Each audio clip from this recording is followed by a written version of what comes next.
Good evening. This is the Angry Capitalist. And for this video this evening, I'm going to be covering sales negotiations for ENTJs. The premise of this video is based on my experience working in sales as an ENTJ and a few things that I found applicable that helped me that may potentially assist you. Before we get started, there are two books that I would like to first highly recommend for sales negotiations, whether you're an ENTJ or not, but these may be especially helpful for those of you with my same personality type. The first is Never Split the Difference by Chris Voss. This is also available in audiobook form. Chris Voss does also have his own content here on YouTube.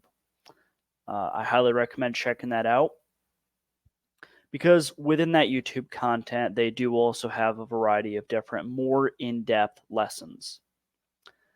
Next, I would highly recommend the book Way of the Wolf, Straight Line Selling. This is by Jordan Belfort.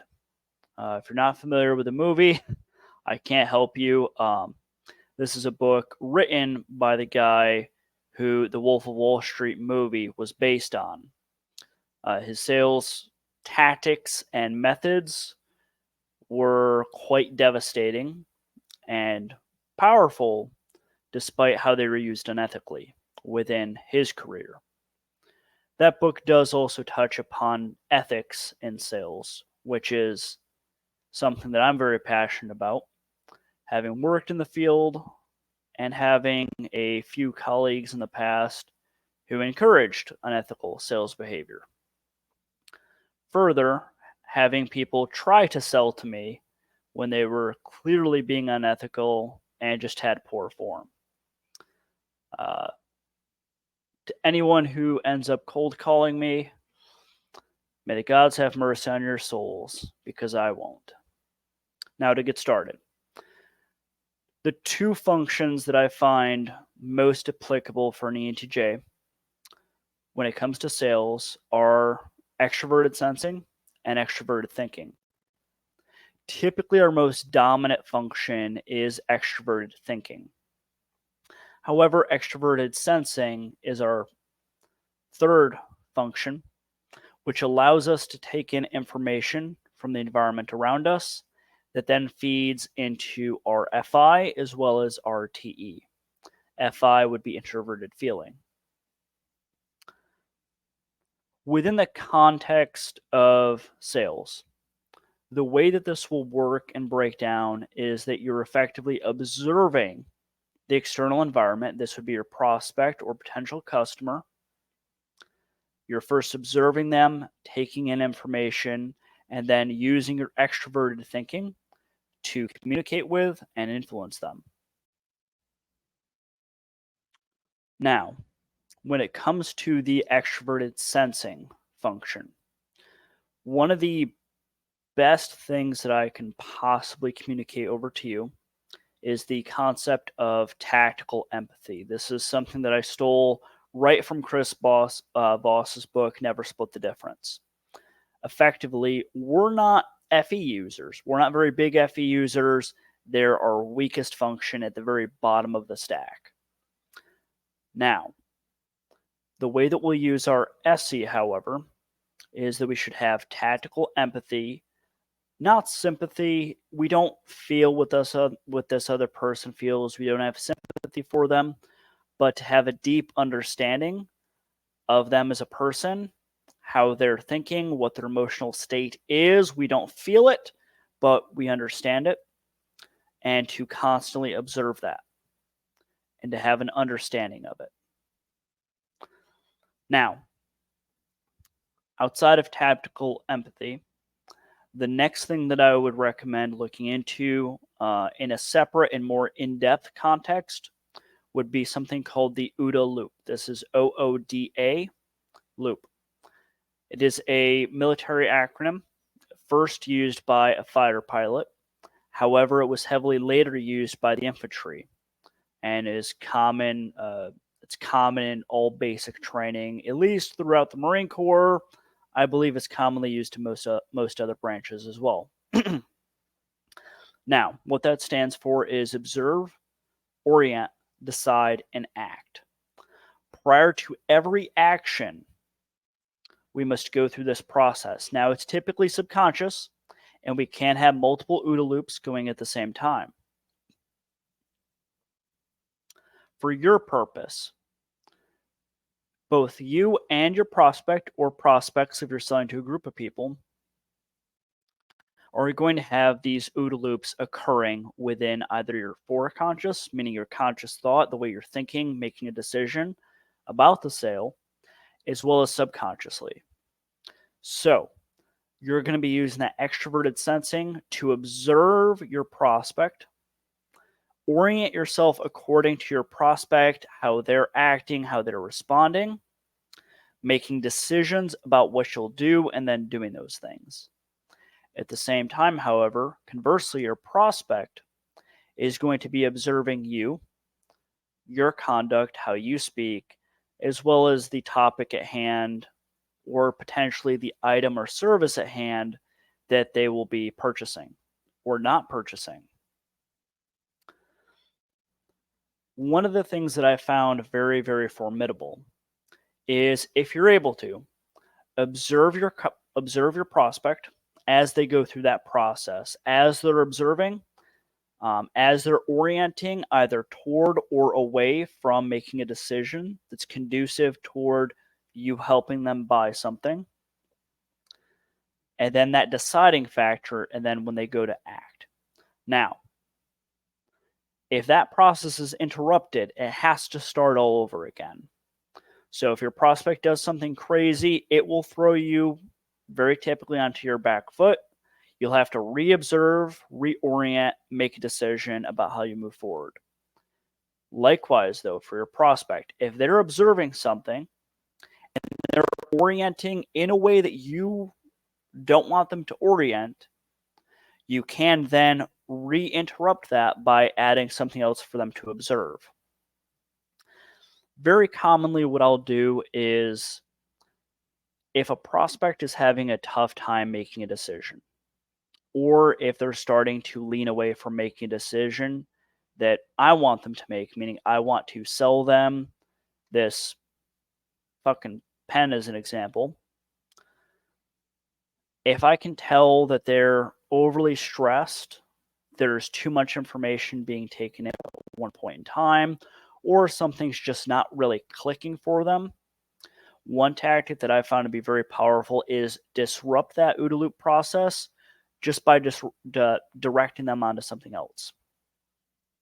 That can be just about anything. I've done sales where I will go into people's homes. Yes, people let me into their homes, believe it or not. And case in point, we'll be discussing stuff back and forth. I can tell that they're starting to orient away from making a buying decision that day. One thing I'll do, if they have a dog, if they have a cat, if it comes over, give them a rub, say hi, what's their name, do something to distract the customer away from their current line of thought. That sounds very controlling and manipulative, but remember, we are in the business.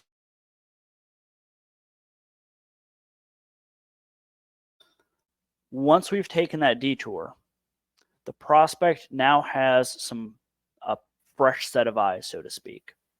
You can now, hello there, void, just coming in from the darkness. Hello. Case in point, right there, my OODA loop was just thrown off by this little void right here, wanting to cross my lap. I bet your OODA loops may have also been thrown off too.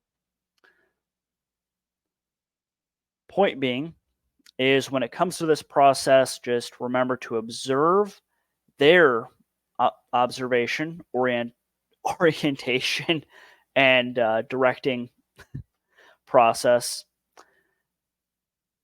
Disrupt it with a new piece of information and then direct it into the direction that you would like to direct them to. Next, this is something that I found to be very critical for myself as an ENTJ. Many of my other intellectual cognitive types may have the same issue. If you're trying to negotiate or close a sale, we'll often place a higher emphasis over logic and reason rather than people's emotions and feelings. Remember, even we at the end of the day are fundamentally emotional animals. Our primary drivers are emotions or instincts at the very best. So, the thing that you first need to remember is you need to sell to their emotional, instinctive, base animal mind. Sell to the lizard brain. Sell to the little kid in them, so to speak. Use that SE to gauge how their experience is and adjust and coordinate based off of that. Remember, emotion over logic. Alignment is best and is preferable, but when in doubt, make sure that you are first addressing them from an emotional aspect. A quick caveat on what I just said. You may go through the process of discussing things logically. However, you need to have their emotional decision driver at the forefront of your priority list.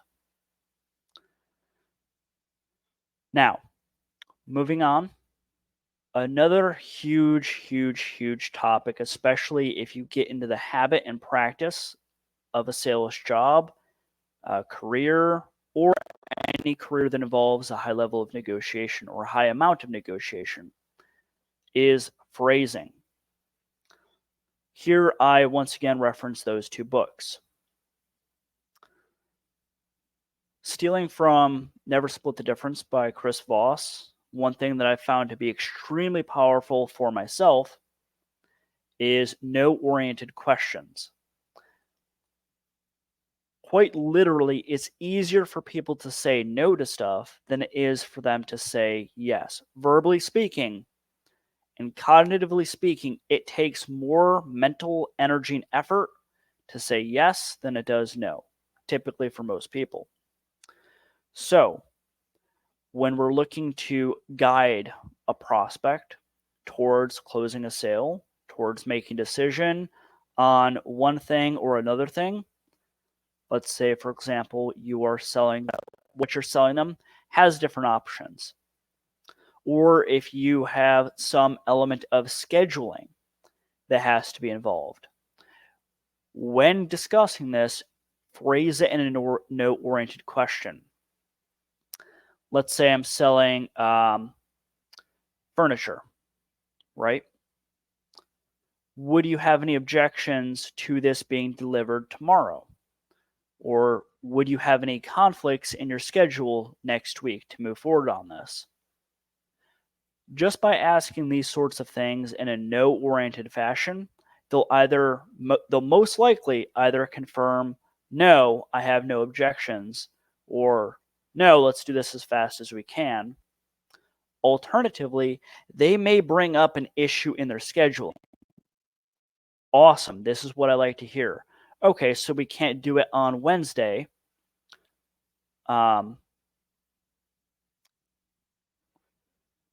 Would you be opposed to Tuesday? Would you be opposed to Thursday?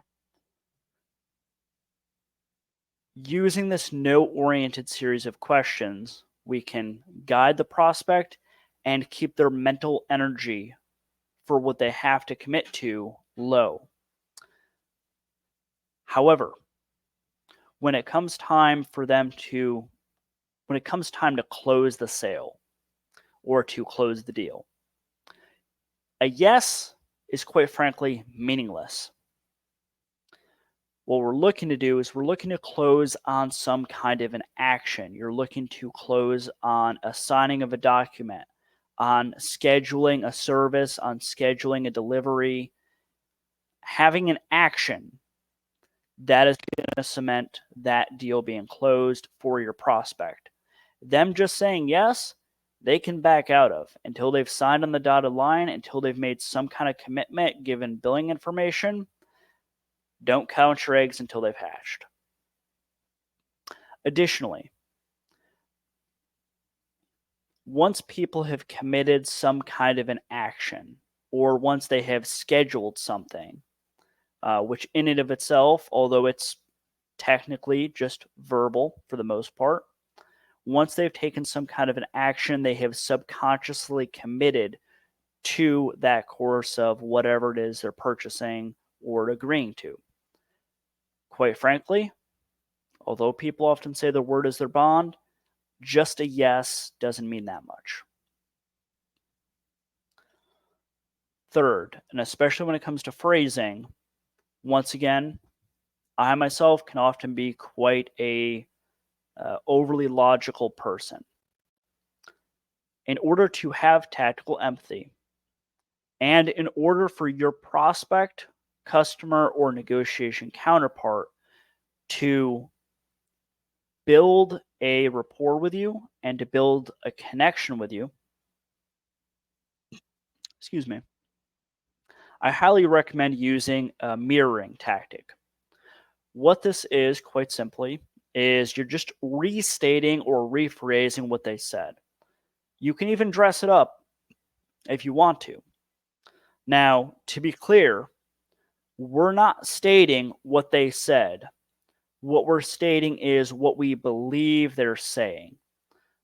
I've gone as far as being quite blunt to say, okay, just to make sure that I fully understand what you're getting at, it sounds like what you're saying is XYZ.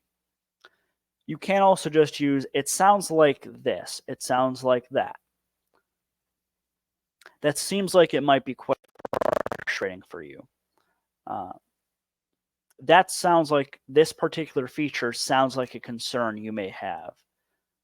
The level of customer service that you can receive sounds like something that you've had a bad experience with in the past.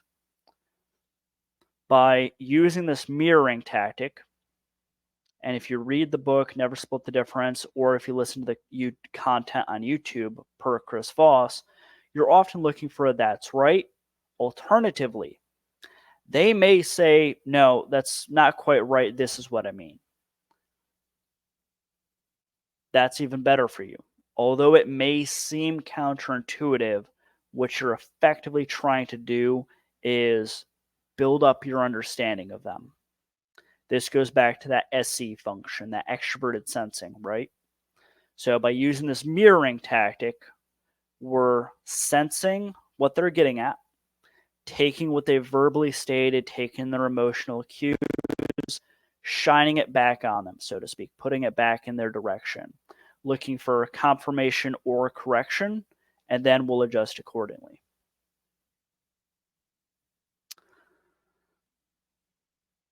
This is my most critical advice for ENTJs when it comes to both sales negotiations.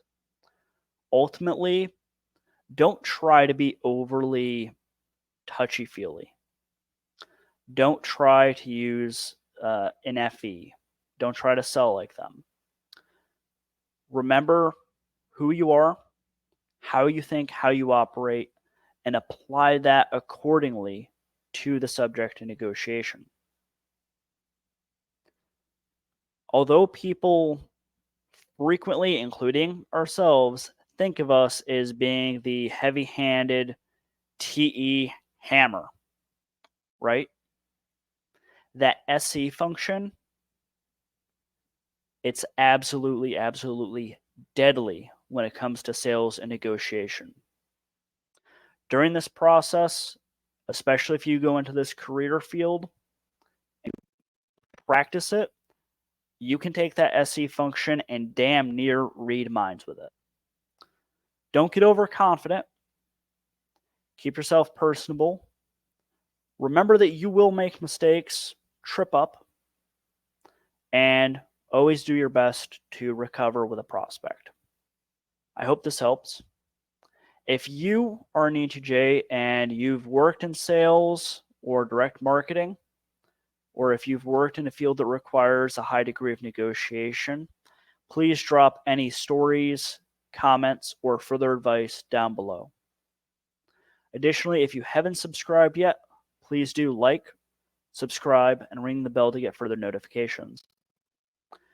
I'll go ahead and link at the end of this video on one of these sides a video for the sales and marketing process in depth in a way that I find to be pretty simple and easy to understand. Thank you, and have a good night.